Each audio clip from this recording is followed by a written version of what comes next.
la Navidad se adelanta antes. Tú estás por el mes de noviembre, enciendes la televisión y ya ves anuncios y más anuncios. Que si juguetes, que si colonias, que si ropas, que si zapatos, que si el Corte Inglés, que si el Ikea, que si el Toys R Us, que si el concierto ese de las Spice Girls. Dices, pero ¿qué cojones me encontrarán mis agachis? Vamos.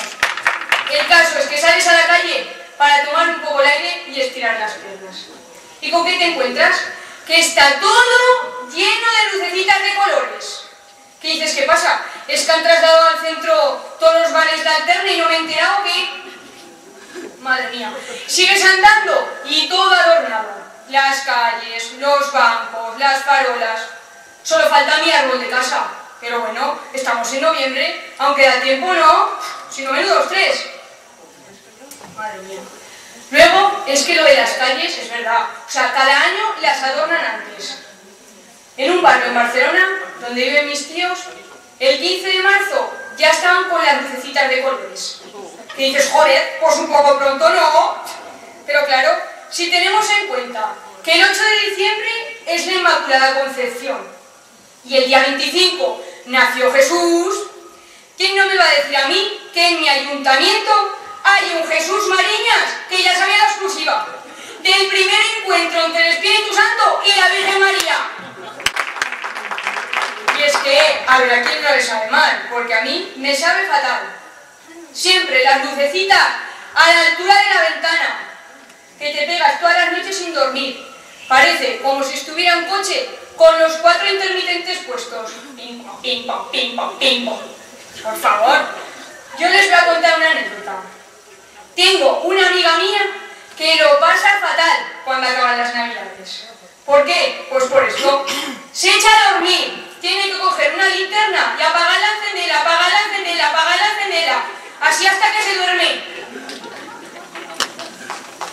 Y otra cosa son los adornos de casa y de otros lados. Porque tanto adorno para aquí, tanto adorno para allá, al final nos acabaremos adornando a nosotros mismos. Y si no, observen. Nos haremos una especie de árbol navideño. Cállate, esto no entra. Le pondremos unas cintas y unas bolas. ¡Y ahora! ¡Ya estamos adornadicos, ¿no? ¡Ay, Dios mío! Luego está los adornos que ponemos en casa, ¿vale? Que son dos principales. Uno que es el árbol de Navidad y otro es el pesebre.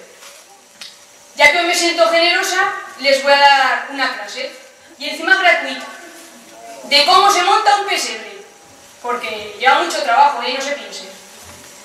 Lo primero que hay que hacer es ir al campo, a buscar el musgo. Pero bueno, si no se tiene, o se tiene reuma, no te puedes levantar del sofá, con unas rebanaditas de pan Bimbo, solucionado. Abres la bolsa, sacas 3 o 4, las dejas ahí un poco a la intemperie, y alejón, ya tienes musgo. Y si lo dejas más días, hasta los pastorcillos podrán buscar setas. Alguna por ahí ya la ha pasado.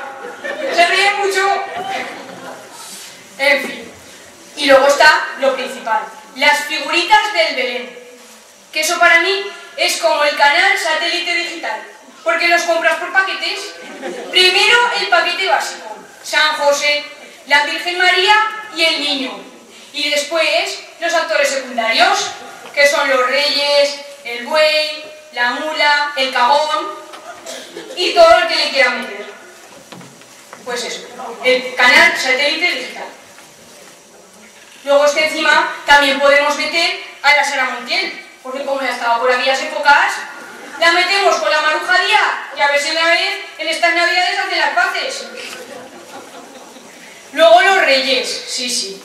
Porque los reyes pueden ser del tamaño de un Playmobil, pero en más de una casa he visto yo que tienen el San José tamaño Action Man. ¿Y sabes dónde lo metes? Que más que un Belén parece la Moncloa, cuando Zapatero reúne a un equipo de baloncesto. Y eso sí, nada más faltaría al rey para felicitar las Navidades y que les dijera: ¿por qué no te callas?